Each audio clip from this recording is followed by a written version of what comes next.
Apparently, stumbling upon your husband's secret second life on Facebook isn't exactly what people mean by expanding your social network. But discovering his affair through a chain of increasingly cringeworthy DMs on his iPad, where he's plotting a clandestine rendezvous with a digital creator named Paisley, that's a whole new level of modern betrayal. And trust me, I, Sydney Collins, was not about to RSVP to the surprise party where I'm the one being replaced. You know that moment when karma decides to become your business partner? Mine just handed me a loaded gun and a target practice dummy named Paisley. There I was, Thursday night in our Wicker Park loft, the kind of space that screams curated authenticity and artisanal coffee, holding my husband Mason's iPad. He was meditating in the bathroom, which in reality meant scrolling TikTok while pretending to be enlightened. A notification popped up. Paisley, can't wait for our next collab, babe. My stomach plummeted faster than a stock market crash. Collab? That's influencer code for secret hookup. And the winky face? Just the cherry on this dumpster fire sundae. Right then, I knew this wasn't just a betrayal. It was a performance. And I was about to rewrite the script. The question wasn't if I'd get even, but how I'd turn this into a viral sensation. If my life was about to become a reality show, I was damn well going to be the executive producer. My husband, Mason Archer, is what you'd call an entrepreneur creativo, which translates to a serial failed startup founder with the attention span of a caffeine-fueled squirrel. He's 36, I'm 34. We've been married 8 years, together 10, and in that time, I've watched more of his groundbreaking ideas crash and burn than a SpaceX rocket.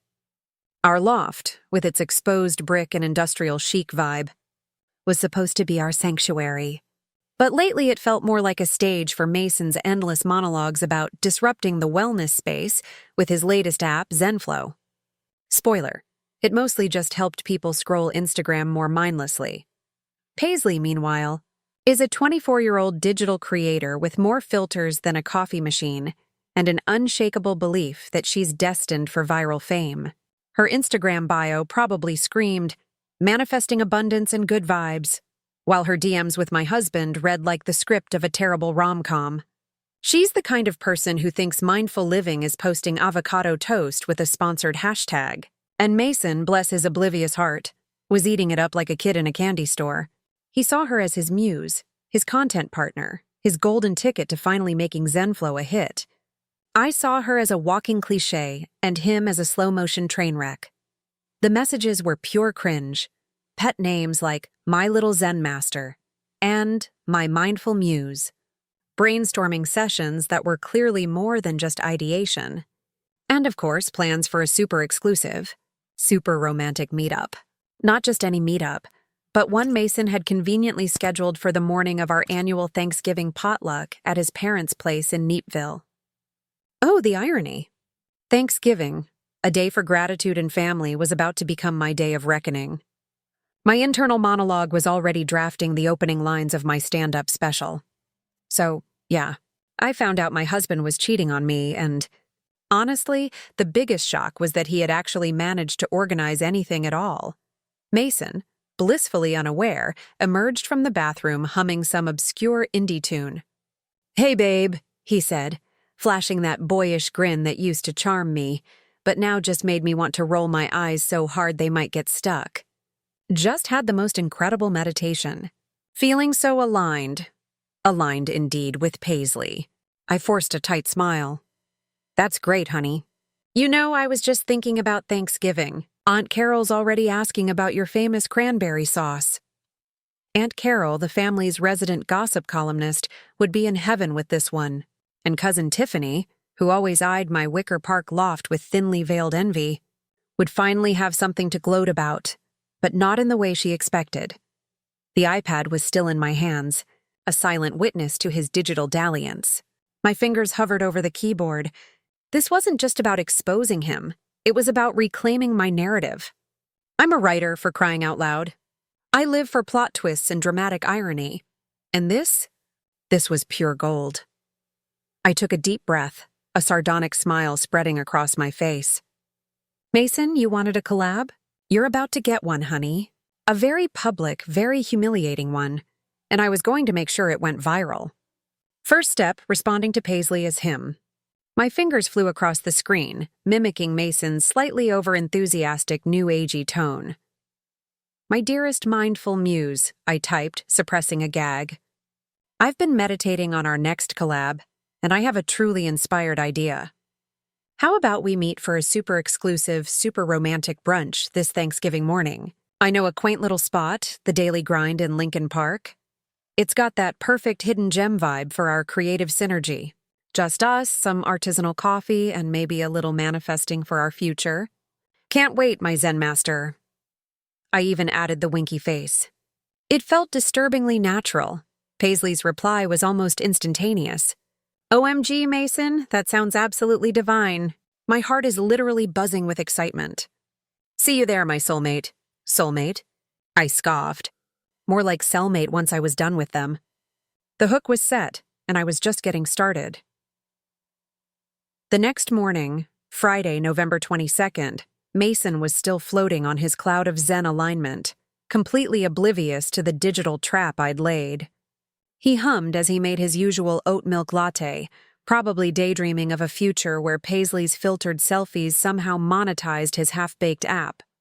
I, on the other hand, was buzzing with a different kind of energy, the electric thrill of a meticulously planned ambush. My coffee tasted like victory with a hint of bitter irony. Morning, babe, Mason chirped, oblivious. I'm thinking of doing a live stream from the gym today. Gotta keep that mind-body connection strong for the ZenFlow community. I just nodded, a small, knowing smile playing on my lips. Sounds impactful, honey. Impactful was definitely the word I was going for. My impact, his downfall.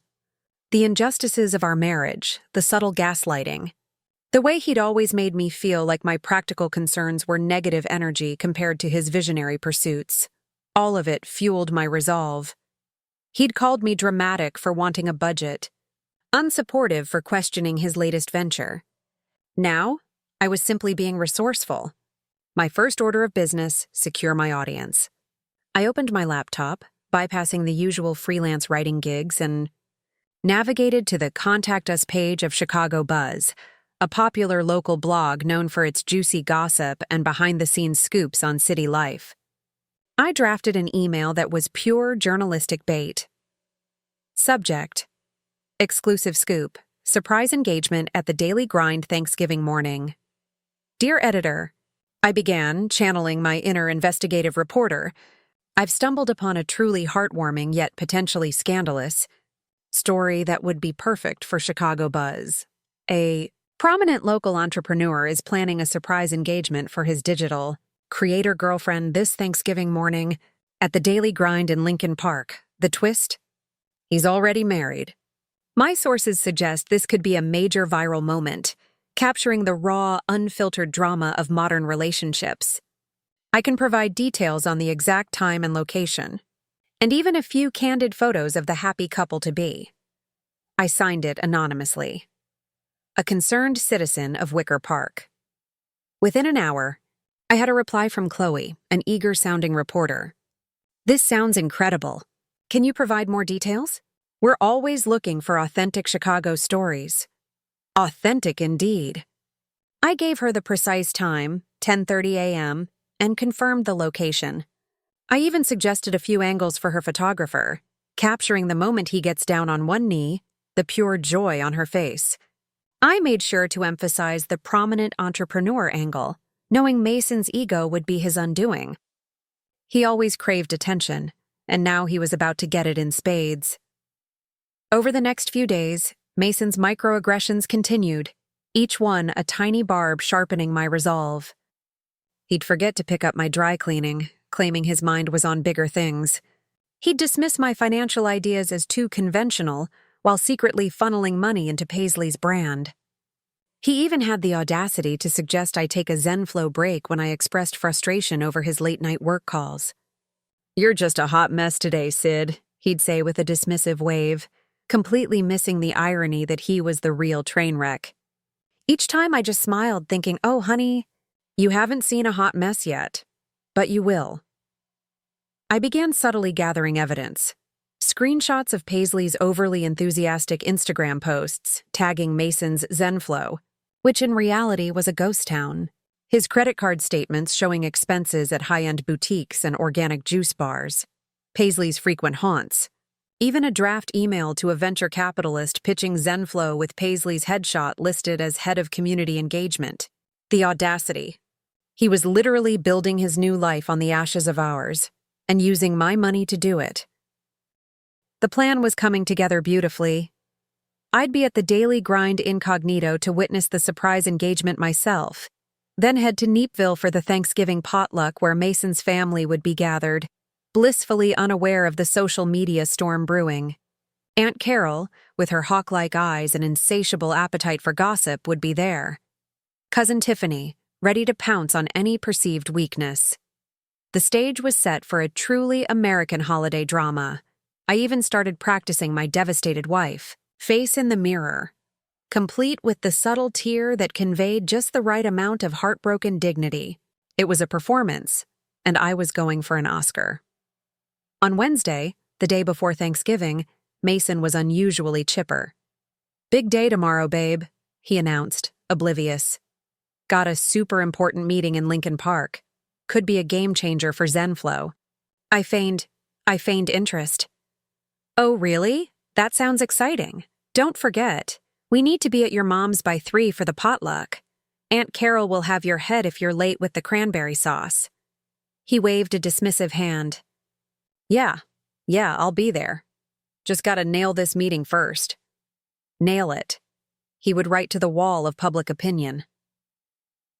That evening, as Mason packed a fresh shirt for his meeting, I sent one last anonymous email to Chloe at Chicago Buzz. "Just a friendly reminder about tomorrow's exclusive," I wrote. "The groom-to-be is known for his dramatic flair, so expect a real show, and perhaps a few tears. Not from joy, though." I attached a few more screenshots, a particularly gushy DM from Paisley about their future together, and a photo of Mason holding a small velvet box. A ring box, no doubt, probably a cheap one from a discount jeweler. Risky? Yes? Necessary? Absolutely. I wanted to make sure they had enough to run with. The anticipation was almost unbearable, a cocktail of fear and exhilarating power. This wasn't only revenge, it was finally being seen, finally being heard. After years of feeling invisible in my own marriage, the whole world was about to watch. Thanksgiving morning, November 28th, dawned crisp and cold, a typical late autumn Chicago day, the kind that nips at your cheeks but promises a warm, cozy holiday meal that usually makes it bearable. Today, though, the chill felt like a prologue to the icy blast I was about to unleash. Mason, bless his cotton socks, was practically bouncing off the walls. He was dressed in his business casual best, a slightly too tight blazer over a graphic tee that read, "Manifest your destiny."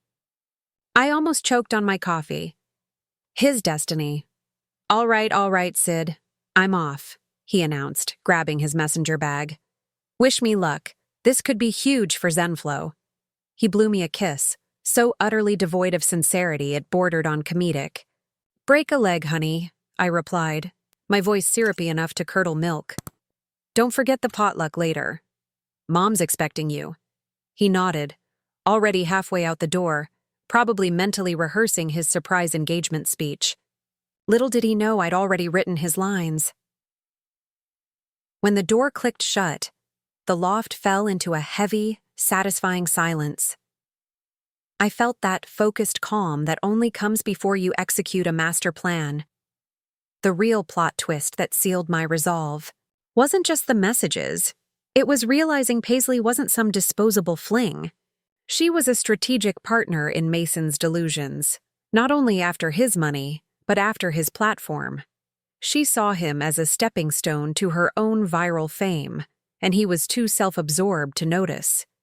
This was not simply betrayal of vows. It was a betrayal of my intelligence, a calculated attempt to replace me as wife and as the invisible partner who'd actually kept his life afloat. My preparation had been meticulous, surgical even. I hadn't just gathered evidence, I'd crafted a narrative. I set up a burner email to send tips to other local outlets, ensuring the story would saturate every corner of the city's gossip circuit. I'd even set up a few anonymous social media accounts, ready to share the Chicago Buzz article the instant it went live, complete with my own snarky commentary. This wasn't just a story, it was a content strategy. And today, I was the undisputed queen of viral content. I changed into something simple and elegant: a charcoal gray turtleneck, dark jeans, and my favorite leather boots. Nothing flashy, nothing that screamed vengeful wife. Just a woman enjoying a quiet Thanksgiving morning coffee. I grabbed my fully charged phone and sunglasses and headed out. The Daily Grind was a bustling, trendy spot, the perfect place for a digital creator to stage a candid moment, and conveniently just a short Uber ride from our loft. As I stepped into the crisp Chicago air, I felt a lightness I hadn't experienced in years. Mason had always made me feel like my concerns were trivial, my emotions excessive.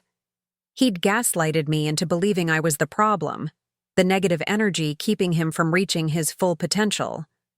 But now, I was tapping into my own full potential, the potential for surgical, strategic revenge. He thought he was playing me for a fool. Honey, I was playing him like a fiddle, and the whole city was about to hear the tune. I arrived at the Daily Grind around 10:15 a.m., 15 minutes before the scheduled surprise.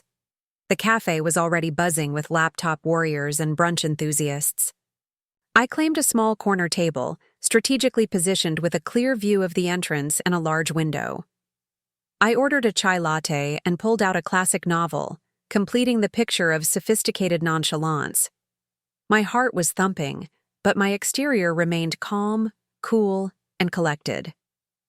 This was it, the moment of truth.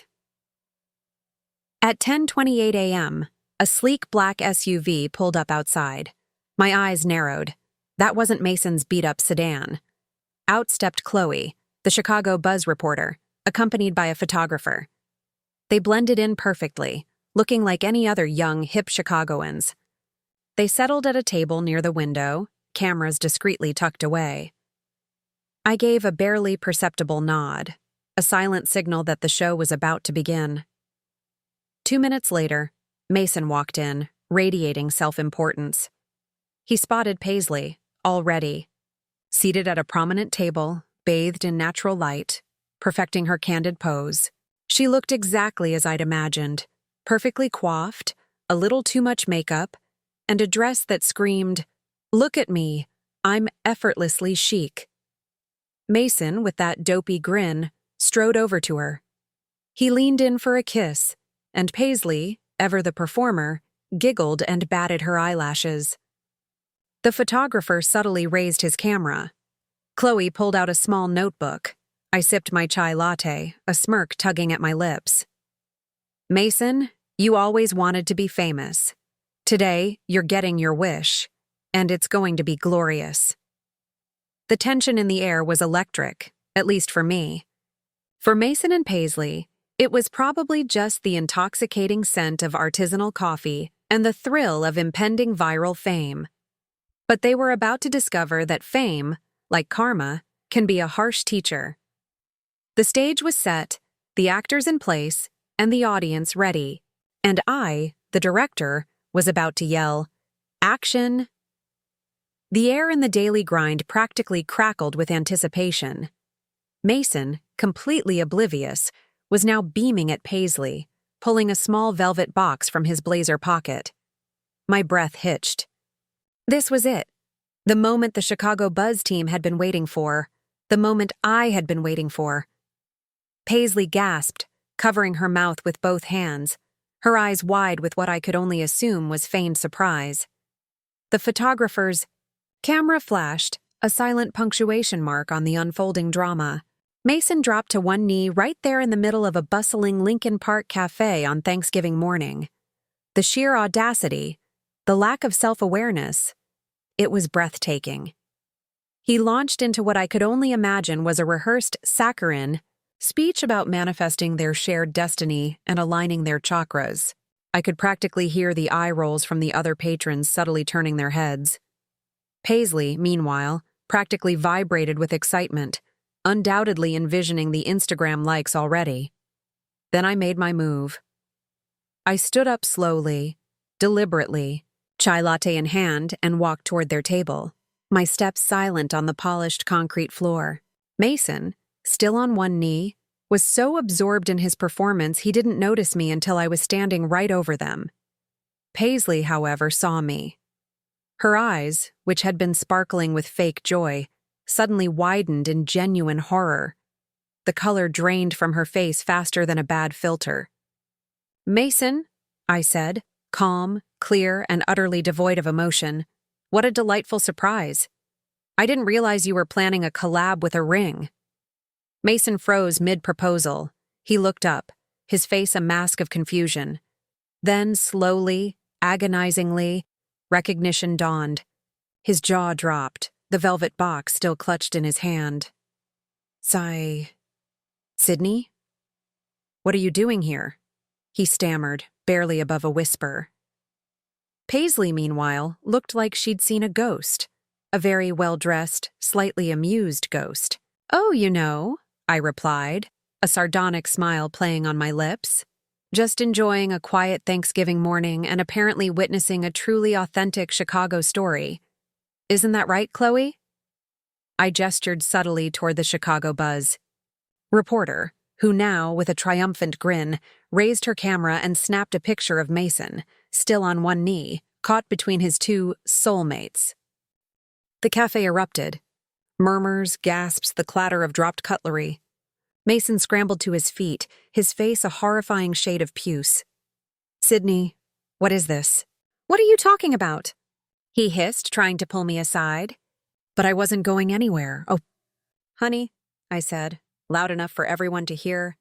"I'm talking about your surprise engagement to Paisley here, which you so thoughtfully scheduled on Thanksgiving morning, the very day you were supposed to be at your mother's making cranberry sauce. And I'm talking about how you've been using our shared finances to fund Paisley's brand development and your little Zenflow fantasy." I held up my phone, displaying screenshots of their DMs and his credit card statements. Turns out mindful living is pretty expensive when you're bankrolling a wannabe influencer. Paisley, finally finding her voice, shrieked, "This is harassment. You're ruining everything." "Ruining everything?" I scoffed. "Sweetheart, you started ruining everything when you decided my husband was your ticket to viral fame. I'm just providing the content." I turned to the room. "You see Mason here? He's an entrepreneur creativo, which means he's excellent at creating drama but not so great at creating a viable business or, being a faithful husband. Chloe, the..." Reporter stepped forward, her recorder already running. "Mr. Archer, can you comment on these allegations?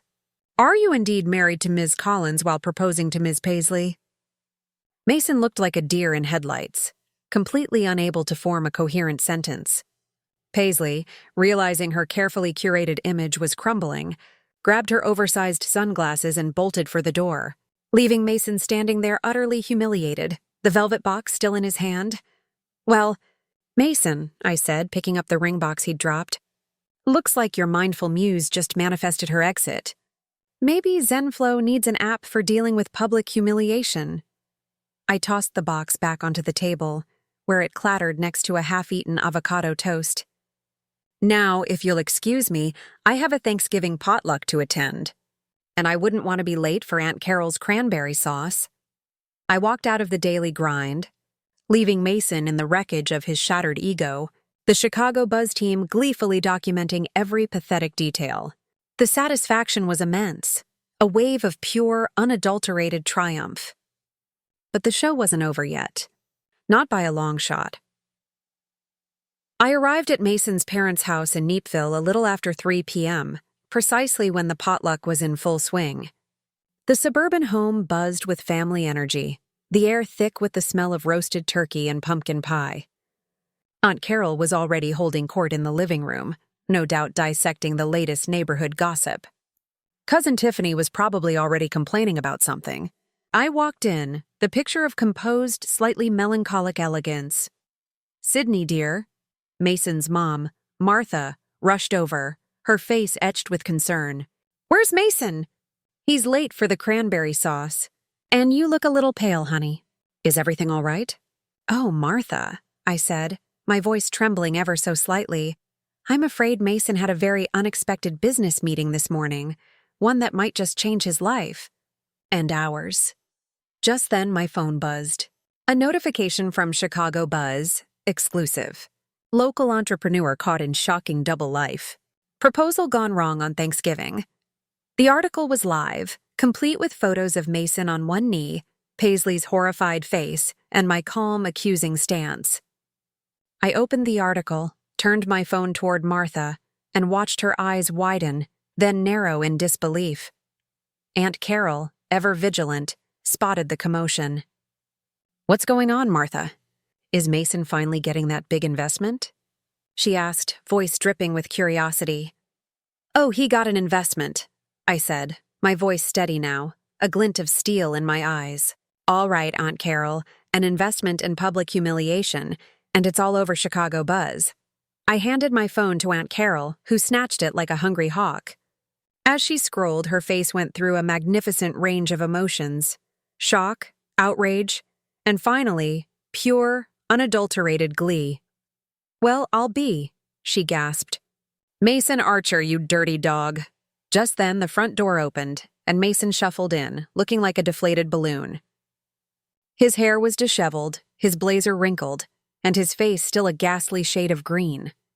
He saw me, then his mother, then Aunt Carol, who was now holding my phone like a trophy. His eyes darted around the room, meeting the shocked, disgusted, and utterly fascinated stares of his entire family.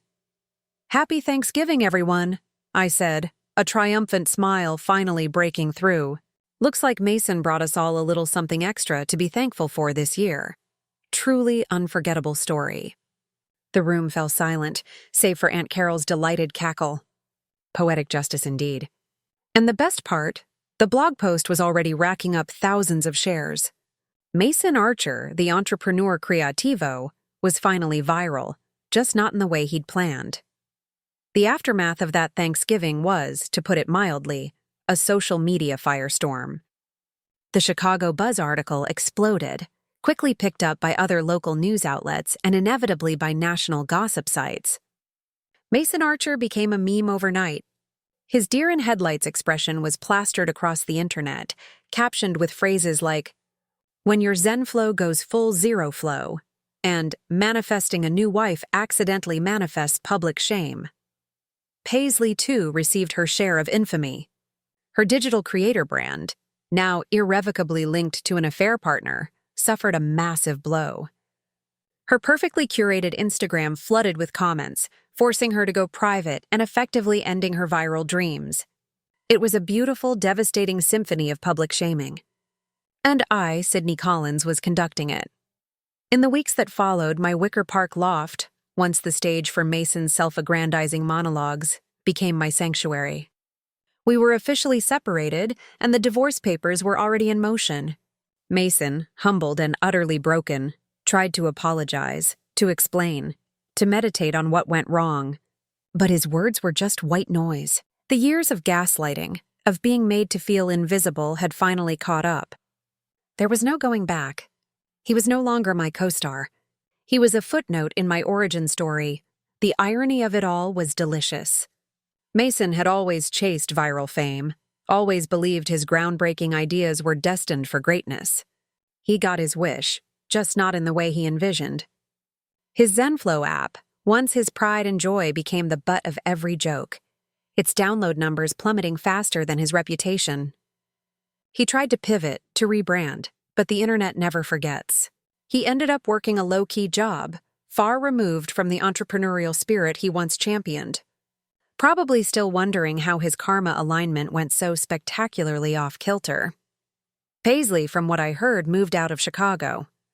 Her dreams of being a digital creator were dashed. I almost felt a flicker of pity, but then I remembered her soulmate DMs and winky faces, and the feeling vanished. She got what she wanted, content. Just not the kind she was hoping for. My own life, however, took an unexpected turn for the better. The Chicago Buzz reporter Chloe reached out, not for more gossip, but to offer me a column. Your perspective is just so sharp, Sydney, she said. And your ability to turn personal tragedy into darkly humorous commentary, that's gold. Now I write a weekly column called The Unfiltered Wife, chronicling the absurdities of modern relationships and the hilarity of human folly, all with my signature acidic wit. It's cathartic, empowering, and surprisingly pays better than my old freelance gigs. My family, initially shocked by the scandal, eventually rallied around me. Even Aunt Carol, after her initial glee, became my fiercest defender, regaling anyone who would listen with the true story of Mason's downfall. Cousin Tiffany, surprisingly, offered genuine support, a rare moment of sisterhood. It turns out sometimes it takes a public humiliation to bring people together, or at least to unite them against a common, deserving target. Enemy. I learned a lot from that spectacular train wreck. Sometimes the best revenge isn't tearing someone down, but building yourself up, using the rubble of your past as a foundation. I learned that the voice Mason always tried to silence was actually my superpower. And I learned that humor, especially dark, sarcastic, American-style humor, is the ultimate coping mechanism. Who needs therapy when you can turn pain into a punchline? Looking back, I don't regret a single moment. It was messy. It was public. And it was absolutely necessary. I didn't just expose a cheating husband. I exposed the absurdity of a culture obsessed with curated images and manufactured success. I reclaimed my narrative, my dignity, and my peace of mind. If my story inspires even one person to stop being invisible in their own life, then it was worth every chaotic minute. So here's to new beginnings, to unfiltered truths, and to the sweet, sweet taste of poetic justice. As for Mason, well, I hope he finds his zen, just not with my money and definitely not with my peace of mind. My life became a reality show I never auditioned for, but I walked away with the best damn ratings. And the final episode? It's a cliffhanger, because the best stories never really end. They just evolve. Mine is only getting started. And that wraps up today's story. Now we want to hear from you. Where are you watching from? Drop your city or country in the comments, and let's see how far these stories reach. If this story moved you or gave you chills, give it a like, share, and subscribe for more powerful stories. One last thing, rate the story from 1 to 10 in the comments. Your feedback helps us bring you even better ones next time. Thanks for watching. We appreciate you being part of this storytelling journey.